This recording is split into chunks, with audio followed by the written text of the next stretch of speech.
ठीक। तो पिछले क्लास में हम लोग क्या देख रहे थे, कैपेसिटर। ठीक है, कैपेसिटर के क्रॉस हम लोग क्या दिए थे, करंट दिए हैं और वोल्टेज निकाले थे। और करंट और वोल्टेज के बीच हम लोग क्या देखे, फेजर डायग्राम देखे थे कि करंट क्या था, लीड किया था ना वोल्टेज से। तो इसके लिए हम लोग क्या बताए थे, एक बार आप हिंट करते हैं, क्योंकि हम लोग इंस्टेंटेनियस पावर निकालना है। और इंस्टेंटेनियस पावर क्या होता है, पीटी इक्वल टू हम लोग क्या लिखते हैं, इंस्टेंटेनियस पावर होता है वीटी इंटू आईटी। तो इंस्टेंटेनियस पावर निकालेंगे और इंस्टेंटेनियस पावर के बाद हम लोग क्या निकालेंगे, एवरेज पावर। ठीक है, तो चलो ध्यान दो। तो हम लोग क्या देखे हैं, यहाँ तक कुछ हम बताते हैं, पिछले क्लास वाला रिकैप कराते हैं। तो मान लो करंट अप्लाई किए तो वोल्टेज अक्रॉस कैपेसिटर क्या होता है, 1/c इंटीग्रेशन IT dt। यही था, क्या होगा, 1/c इंटीग्रेशन IT का वैल्यू बताओ क्या है, Im cos omega t into dt। Im का बाहर करेगा तो क्या होगा, क्या इंटीग्रेशन किसका होगा, cos ओमेगा t dt। बताओ cos का इंटीग्रेशन क्या होता है, साइन होता है ना, माइनस साइन नहीं, डिफरेंशिएशन नहीं है। क्या होगा बताओ, साइन ओमेगा टी बाय क्या होगा, ओमेगा होगा। इसको क्या लिखेगा, Im बाय ओमेगा सी, यहां पे हम लोग लिख देते हैं। तो क्या हो जाएगा तुम्हारा, आगे बताओ, VCT कितना हो जाएगा, Im by omega C sine omega T. सही है। और Im बाय ओमेगा सी को हम लोग क्या लिखे थे, Vm साइन ओमेगा टी। सही है, क्योंकि हम लोग लिख सकते हैं Vm equal to Im by omega C. सही है ना। तो यहां तक हम लोग निकाल लिए थे, वोल्टेज अक्रॉस कैपेसिटर भी निकाल लिए, और क्या निकाल लिए, करंट तुमको ऑलरेडी दिए हुए थे। हाँ, तो इससे हम लोग पता कर लिए थे कि वोल्टेज, करंट और लीडिंग लैगिंग बता दिए हैं, कि फिर से बताना है नहीं ना, लीडिंग लैगिंग हो गया। अब हमको निकालना है इंस्टेंटेनियस पावर। इससे पहले देखो, इंस्टेंटेनियस पावर से पहले हम लोग इम्पीडेंस कैलकुलेट किए थे। इम्पीडेंस हम लोग क्या कैलकुलेट किए थे, तो आया था तुम्हारा -j(XC). ठीक है ना, यही आया था, है ध्यान में है, यही आया था ना, -j(XC) आया था। और XC इक्वल टू हम लोग क्या लिखेंगे, 1/ωc। ठीक है ना। और ये XC को हम लोग क्या बोलते हैं, कैपेसिटिव रिएक्टेंस। कैपेसिटिव रिएक्टेंस, हाँ आ जाओ। ठीक है ना, कैपेसिटिव रिएक्टेंस हो जाएगा। और इसका यूनिट क्या होगा, अरे इसका यूनिट क्या होगा, इसका यूनिट देखो, जे का कोई यूनिट नहीं होता है, कॉम्प्लेक्स नंबर है ना, कोई यूनिट नहीं, कांस्टेंट है, यूनिट लेस होगा। तो इसका यूनिट अगर ओम होता है, इंपीडेंस है ना, ये इंपीडेंस है, इसका यूनिट अगर मान लो ओम लिखता है, तो इसका भी यूनिट क्या होगा, ओम ही होगा।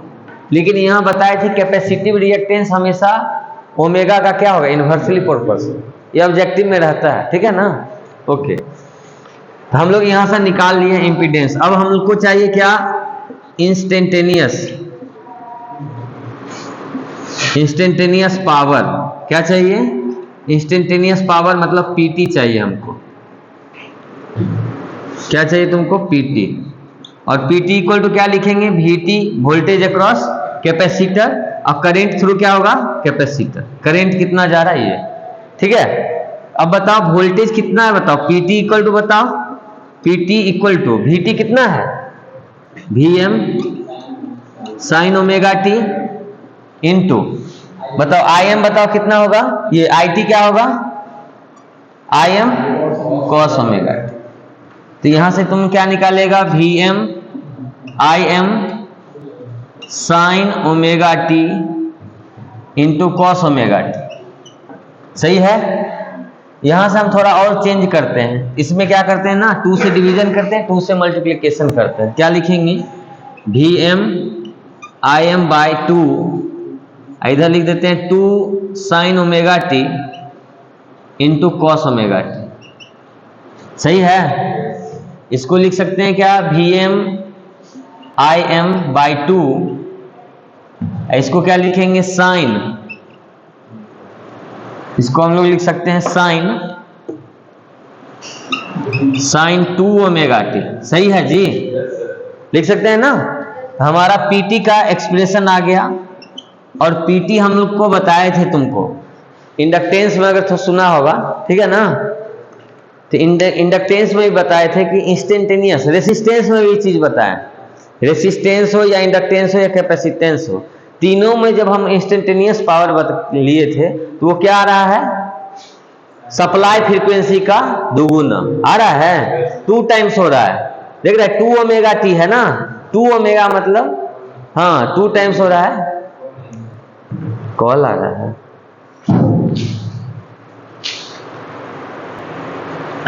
चलो तो यहां तक आ गया तुम्हारा पीटी, ठीक है, सही है ना यहां तक। तो हम लोग इंस्टेंटेनियस पावर निकाल लिए। अब हमको चाहिए तो क्या देख रहा है, इंस्टेंटेनियस पावर का जो फ्रीक्वेंसी होगा वो सप्लाई फ्रीक्वेंसी का क्या होगा, दोगुना होगा। भाई याद रखना ये ऑब्जेक्टिव के लिए, हाँ ठीक है। चलो अब हम लोग निकालते हैं एवरेज पावर। एवरेज पावर क्या होगा बताओ, हम लोग निकालेंगे एवरेज पावर। एवरेज पावर को क्या लिखेंगे, 1/t इंटीग्रेशन 0 से t, यही ना, और pt इंटू dt, यही होता है ना फॉर्मूला एवरेज पावर का। अरे एवरेज वोल्टेज निकालो या करंट निकालो या पावर निकालो, फॉर्मूला तो यही होगा। इसका क्या लिखेगा, 1 टाइम पीरियड कितना होगा, साइन है ना, साइन हो या कोसाइन हो ट्रिग्नोमेट्रिक फंक्शन का क्या होगा तुम्हारा, टाइम पीरियड 2π, तो यहां लिखेंगे 2π। इंटीग्रेशन बताओ 0 से क्या होगा 2π, पीटी का वैल्यू बताओ, Im/2 इंटू कितना है, हाँ sine 2 omega T D omega T, सही है। क्या लिखेंगे, Vm/4π इंटीग्रेशन 0 से लेके 2π, फिर sine 2 omega T D omega T. बताओ क्या होगा, Vm/4π, इसका इंटीग्रेशन क्या होगा, साइन का, हाँ माइनस कॉस 2 ओमेगा टी, लेकिन किसके रिस्पेक्ट में कर रहा है, ओमेगा टी के रिस्पेक्ट में। किसके रिस्पेक्ट में, ओमेगा टी के रिस्पेक्ट में। तो यहां तुम्हारा क्या आएगा, 2 नीचे आएगा ना केवल, हम लोग 2 नीचे ला लेते हैं, ठीक है, सही है ना, 2 नीचे आ गया। तो ये आ गया तुम्हारा 0 से लेके 2π। इसको फिर बाहर करो तुम, इसको करेगा ना, कितना हो जाएगा, Vm/Im माइनस में 8, माइनस को बाहर कर दिया क्या होगा, कॉस 2 ओमेगा टी 0 से लेके 2π, वैल्यू रखो माइनस Vm/Im/8 क्या होगा, cos 4π माइनस कॉस 0, सही है। और 4π का भी वैल्यू क्या होता है 1, और 0 का भी वैल्यू क्या होता है 1, सही है ना, होता है, ओके। यहां से क्या हो जाएगा तुम्हारा 0। हम लोग क्या देख रहे हैं, average power consumed by purely inductive circuit 0 watt. क्या देख रहे हैं जी, average power consumed by purely inductive circuit is क्या होगा 0 वाट, सही है। 0 वाट आया ना, प्रूफ कर दिए ना, 0 वाट आया है। तो ये शब्द क्या होना चाहिए, प्योरली कैपेसिटी पढ़ा रहे हैं ना इंडक्टिव ने, प्योरली कैपेसिटिव। अब प्योरली इंडक्टिव में भी आया था 0 वाट, तो क्या कहेंगे हम लोग, average power consumed by purely capacitive circuit. Purely capacitive circuit कितना होगा 0 वाट, वही था average power consumed by purely inductive. Inductive में भी था क्या था 0 वाट, समझ में आ गया, ठीक है। अब इसको हम लोग वेव फॉर्म से भी देख सकते हैं, ये तो तुम्हारा क्या होगा मैथमेटिकल हो गया। अब हम लोग इसको क्या किससे कर सकते हैं, वेव फॉर्म से। तो वेव फॉर्म से भी हम बता देते हैं तुमको, ठीक है ना, फोटो लेगा, ठीक है ले लो।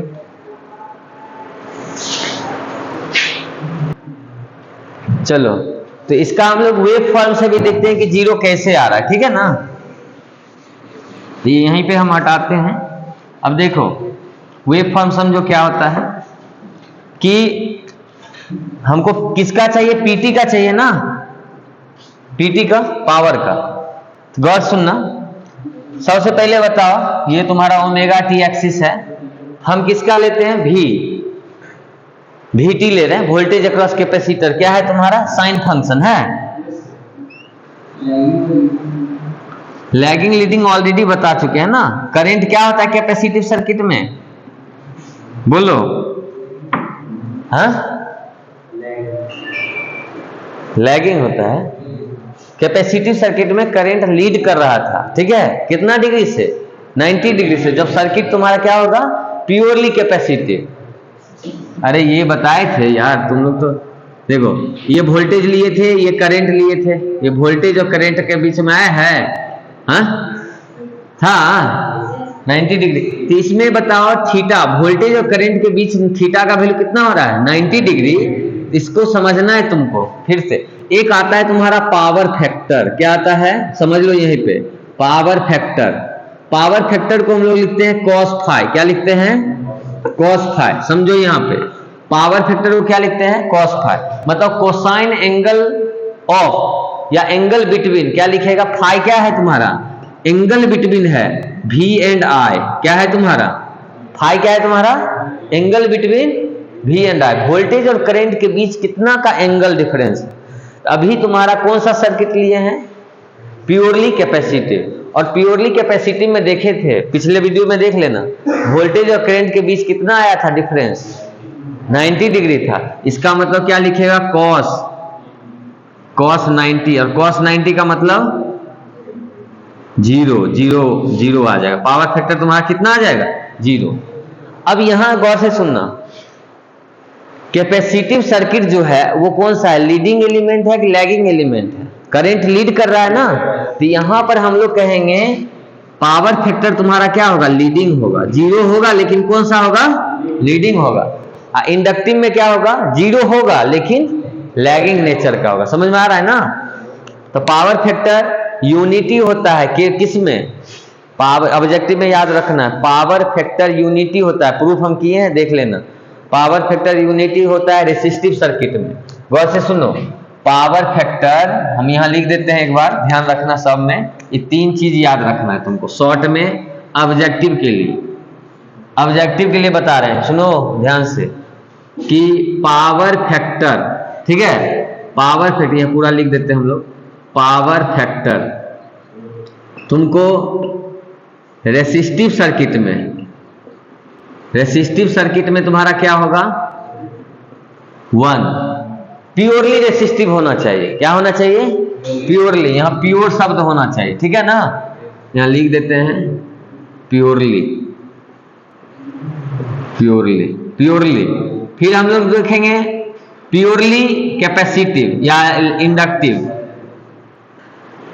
प्योरली इंडक्टिव सर्किट में तुम्हारा पावर फैक्टर क्या होगा? 0। लेकिन किस तरह का होगा?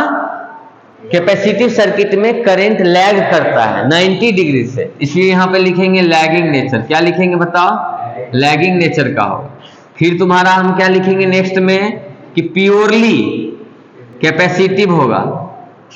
प्योरली कैपेसिटिव सर्किट में तुम्हारा पावर फैक्टर 0 होगा लेकिन वो लीडिंग नेचर का होगा। तो यहां पर तुमको प्योरली शब्द आना चाहिए। एक प्योरली रेसिस्टिव सर्किट में पावर फैक्टर क्या होता है? यूनिटी। क्या होता है? यूनिटी होता है। ध्यान रखिएगा, ऑब्जेक्टिव। और इसमें रेसिस्टिव सर्किट में वोल्टेज और करंट के बीच कोई एंगल नहीं होता, मतलब 0 डिग्री होता है। समझा?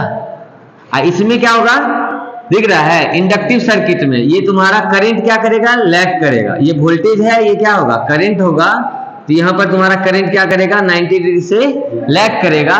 तो यहां पर डिफरेंस कितना होगा? 90 डिग्री, लेकिन लैगिंग। इसमें क्या होगा? तुम्हारा कैपेसिटिव सर्किट में वोल्टेज ये है, करंट तुम्हारा ये होगा। समझा? ये वोल्टेज ये करंट दोनों के बीच में 90 डिग्री, लेकिन शब्द होना चाहिए प्योरली। शब्द क्या होना चाहिए? प्योरली। ऑब्जेक्टिव कंफर्म है?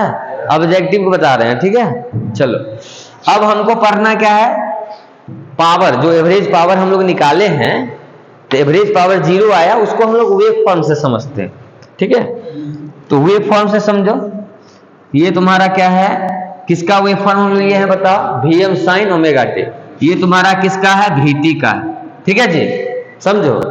और दूसरा क्या है तुम्हारा IT, है ना। तो ये तुम्हारा IT कहां से होगा, 20 से, यहां से लो। कोसाइन है तुम्हारा, ये तुम्हारा क्या हो जाएगा, IT। यहां पे लिख देते हैं IT, ठीक है जी। अब हमको किसका चाहिए, PT का वेव फॉर्म चाहिए, किसका, PT का। अब बताओ PT इक्वल टू, अभी हम तुरंत क्या बताएं, PT इक्वल टू लिखे हैं VT इंटू IT। अरे यही लिखे हैं ना, PT इक्वल टू क्या लिखे थे, instantaneous power, voltage into current. दोनों का क्या होना चाहिए, प्रोडक्ट होना चाहिए, क्या। तो चलो इसको भी हम करते हैं, प्रोडक्ट भी करते हैं। फिर यहां से लाओ, फिर तुम्हारा यहां से लाओ, फिर यहां से, आगे भी बढ़ा सकता है तो ले जा सकते हैं। देखो ध्यान से, अब देखो इसमें गौर से सुनना, वोल्टेज, ये करंट है ना ब्लैक वाला, तो करंट क्या है, इतना दूर में देख के बताओ, पॉजिटिव ना। ये भी क्या है, तो दोनों पॉजिटिव पॉजिटिव को मल्टीप्लाई करेगा, हमको PT इक्वल टू क्या होता है, VT इंटू IT, दोनों को मल्टीप्लाई करेगा तो क्या देगा, पॉजिटिव देगा। दे दिया, ओके। अब ये बताओ, इतना दूर में देखना, इतना दूर में ये क्या है, कौन, VT, ये क्या है, निगेटिव। दोनों को मल्टीप्लाई करो, इतना दूर में क्या आएगा, निगेटिव आएगा, निगेटिव आएगा, ये तुम्हारा निगेटिव होगा। तो अब बताओ, ये तुम्हारा पॉजिटिव आ रहा है, ये तुम्हारा निगेटिव आ रहा है, दिख रहा है कि एक इसका फ्रीक्वेंसी ओमेगा था, तो इसका फ्रीक्वेंसी कितना आ गया, 2 ओमेगा, मिल गया ना, PT को बताए थे ना, फ्रीक्वेंसी क्या होता है, 2 ओमेगा, आ गया, ठीक है, ओके। अब देखो एवरेज पावर क्या होता है, area under curve by time period, यही होता है ना। एवरेज वैल्यू कैसे कैलकुलेट कर देते, area under curve by time period. अब बताओ इसका एरिया तो सेम ही होगा, positive area minus negative area क्या होगा, 0 हो गया।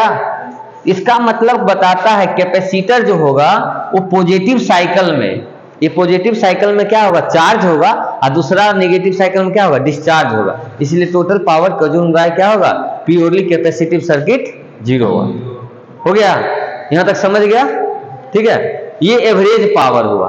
एवरेज पावर को ही हम लोग कहते हैं एक्टिव पावर, क्या बोलते हैं, एक्टिव पावर। उसी को बोलते हैं रियल पावर, क्या बोलते हैं, रियल पावर। एवरेज पावर बोलो, एक्टिव पावर बोलो, रियल पावर बोलो, या ट्रू पावर बोलो, समझा। ये सब एक ही नाम है, ठीक है ना।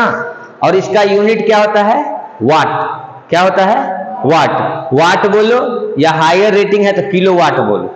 और दूसरा एक आता है रिएक्टिव पावर। रिएक्टिव पावर को हम बोलते हैं इमेजिनरी पावर, समझा ना, क्या बोलेंगे, हाँ, इमेजिनरी पावर, जो कि यूजलेस है, वो सिस्टम में जरूरत नहीं है, पावर है मतलब यूजफुल पावर नहीं है, क्या है, यूजफुल पावर नहीं है। जैसे सिस्टम के लिए तो जरूरत है, तो उसको हम लोग लिख सकते हैं रिएक्टिव पावर का क्या होगा। और रिएक्टिव पावर का यूनिट तुम्हारा होता है वोल्ट एम्पियर रिएक्टिव, क्या होता है। उसको हम लोग जैसे रियल पावर को P से लिखे, तो रिएक्टिव पावर से क्या करेंगे, Q से, ठीक है। और इसको हम लोग लिखेंगे IRMS का स्क्वायर इंटू XC। और XC तुमको पता है, XC क्या है, अरे XC का नाम क्या है, कैपेसिटिव रिएक्टेंस, नाम याद रखो, क्या है, कैपेसिटिव रिएक्टेंस। और उसका वैल्यू बताए थे, XC इक्वल टू क्या होता है, 1/ωc। समझ में आया, ये तुम्हारा फॉर्मूला हो गया। या तुमको करंट चाहिए ना, एक फॉर्मूला और लिखता है, पावर इक्वल टू V²/R लिखता है, वो भी लिख सकता है तुम, हाँ। तो ये फॉर्मूला होगा। और इसका यूनिट क्या होता है बताओ, वोल्ट एम्पियर रिएक्टिव, क्या होता है, वोल्ट एम्पियर रिएक्टिव। ये तुम्हारा अभी तक ओवरऑल हम तुमको बताएं कैपेसिटिव सर्किट का, ठीक है। अब हम लोग पढ़ते हैं RL सर्किट। और RL सर्किट का नाम क्या होगा, इंडक्टिव सर्किट। प्योरली इंडक्टिव नहीं, प्योरली इंडक्टिव बता दिए, केवल इंडक्टर रहेगा। प्योरली कैपेसिटिव सर्किट में प्योरली क्या होगा, कैपेसिटर रहेगा। इंडक्टिव सर्किट बताएंगे तो उसमें R और L रहेगा। इंडक्टिव बताइए क्या बोलते हैं उसको, कैपेसिटिव पढ़ाएंगे तो उसमें RC रहेगा। फिर आता है एक RLC सर्किट, समझा ना, ठीक।